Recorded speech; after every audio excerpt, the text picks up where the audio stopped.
안녕하세요. 김알TV입니다. 오늘은 누구나 집 프로젝트에 대해서 이야기해 보려고 합니다.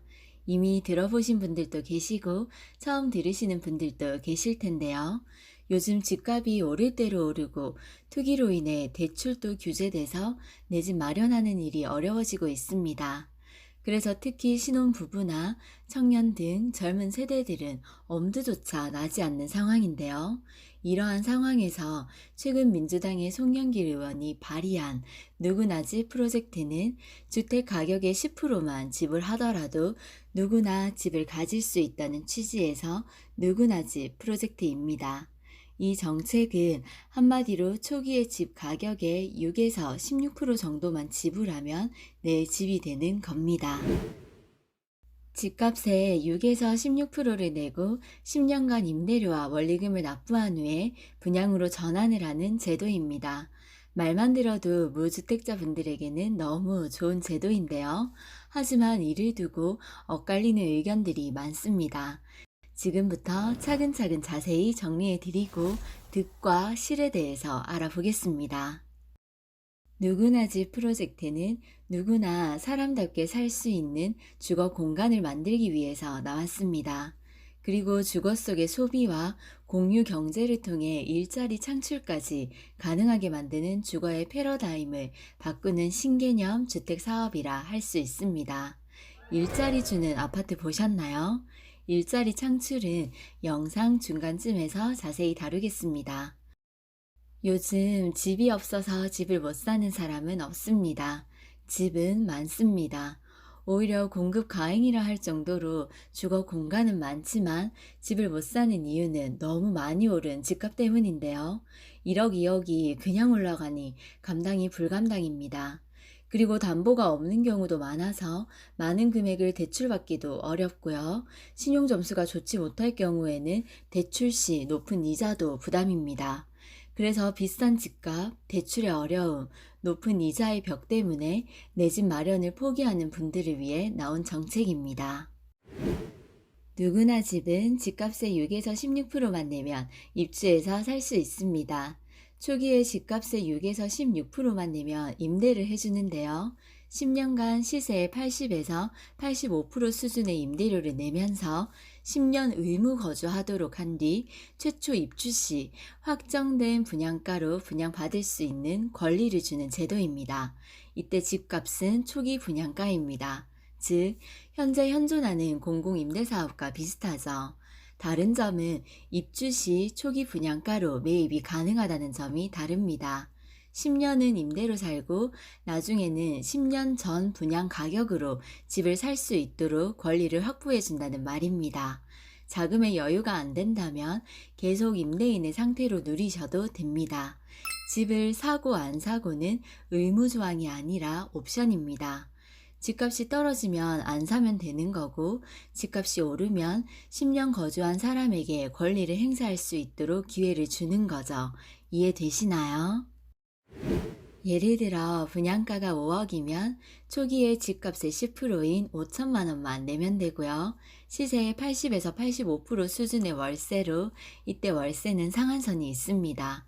월세로 10년 거주한 후 나머지 4억 5천만 원을 납부하면 내 집이 된다는 개념입니다. 이 제도가 시행만 된다면 정말 입주자에게는 상당히 유리한 정책입니다. 누구나 집은 누구나 신청 가능합니다. 청약통장 제한이 없고요. 소득이나 재산이 없어도 대한민국 국민이면서 만 19세 이상이라면 누구나 주거 비용의 10%만 내고 입주 가능합니다. 주택수에도 포함되지 않습니다. 조건이 까다로운 다른 제도와 다르게 완화된 자격 요건으로 정말 누구나 내 집을 마련할 수 있습니다. 다음은 누구나 집 프로젝트 사업 개요입니다. 정리하면 다음과 같습니다. 초기 분양가의 10%의 돈으로 10년 의무 거주해야 합니다. 10년 의무 거주하면서 임대료 납부해야 하고요. 임대료 상한선은 연 3%이고 90%의 은행이자 2.5%를 임대료로 납부합니다. 그리고 10년 후 최초 분양가로 분양받습니다. 90%중 15%는 사업 주체와 참여자가 출자하고요. 75%는 주택도시기금 대출 및 전세보증금 반환 보증으로도 충당됩니다. 신용등급에 상관없이 무조건 1등급으로 책정됩니다. 입주민들은 초기에 10%의 금액만 부담해도 내 집이 생기는 개념이지만 반대로 말하면 참여하는 시행사나 시공사는 수익률이 10%뿐이라는 건데요. 그럼 이때 어떤 건설사가 이 사업에 뛰어들 것이며 참여한다 해도 어떠한 방식으로 돈을 벌 수 있는지 의문이 듭니다. 임대료 인상도 연 3%로 막아버리고 거기다 의무 임대 기간이 10년입니다. 10년 후에 분양으로 전환되면 사업자들은 10년 후에 수익을 기대하고 이 사업에 뛰어들어야 합니다. 거기다 10년 후에 시세 차익이 나는 게 아니라 최초 분양가대로 분양합니다. 건설사 입장에서는 아파트 짓는 기간까지 포함하면 약 13년 후에 수익을 볼 수 있고 수익성 역시 현저히 떨어지는데요. 과연 참여할 기업이 얼마나 있을까요? 이 부분이 누구나집 프로젝트에서 가장 큰 난항이라 여겨집니다. 그리고 누구나집은 스마트 리빙 시스템을 구축해서 다양한 편의시설을 제공합니다.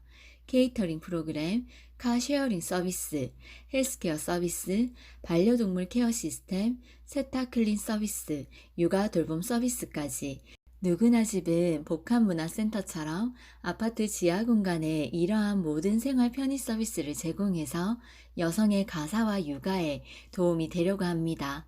그리고 입주민들끼리 모든 것을 공유해서 이를 토대로 생산, 즉 공동 일자리 및 소비를 창출해낸다고 합니다. 입주민에게 일자리까지 제공한다는 개념입니다.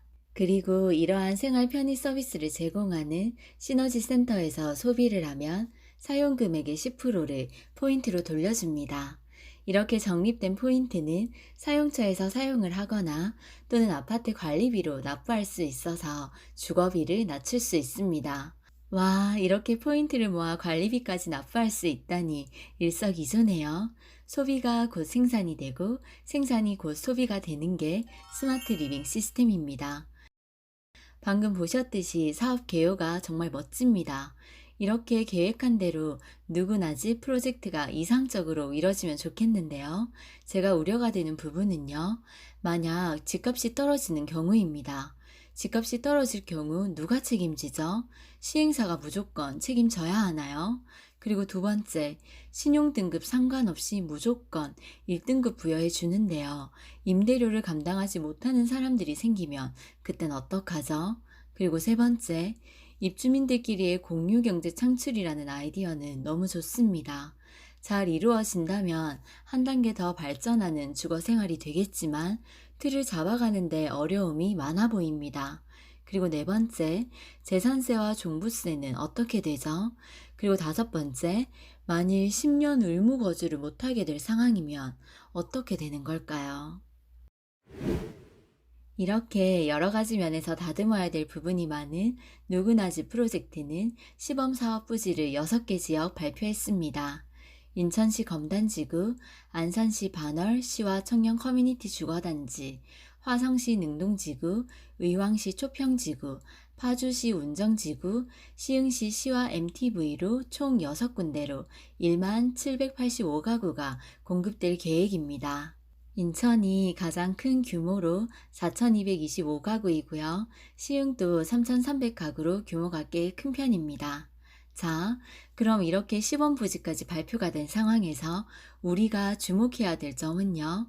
일단 시행이 된다면, 내가 조건에 해당이 된다면 무조건 청약하시는 게 유리하겠죠. 왜냐면요. 분양 시점에서 집값이 상승했다면 입주자는 분양을 받아서 이익을 얻을 수 있고요. 가격이 하락한다 해도 분양을 포기해서 손실 회피가 가능합니다. 그래서 입주자 입장에서는 상당히 유리해 보입니다. 하지만 시행사 참여율이 저조할 것 같아서 이 부분에서는 문제가 발생할 수 있을 것 같습니다. 그리고 현재 이와 비슷한 공공임대 정책이 있는데요. 무주택자 우선이고 주거 취약계층이 위주라면 지금 제도와 별 다른 점이 없어서 일반 신혼부부나 청년들에게 또다시 실망감을 안겨줄까봐 우려가 됩니다. 그래서 누구나 집 프로젝트를 잘 다듬어서 내 집 마련의 꿈을 가지고 계신 우리 2030 세대들에게 희소식이 되면 좋겠습니다. 오늘 내용은 여기까지입니다. 우리 기말TV 식구들에게 도움이 되는 소식이면 좋겠습니다. 저희는 다음 시간에 또 만나요.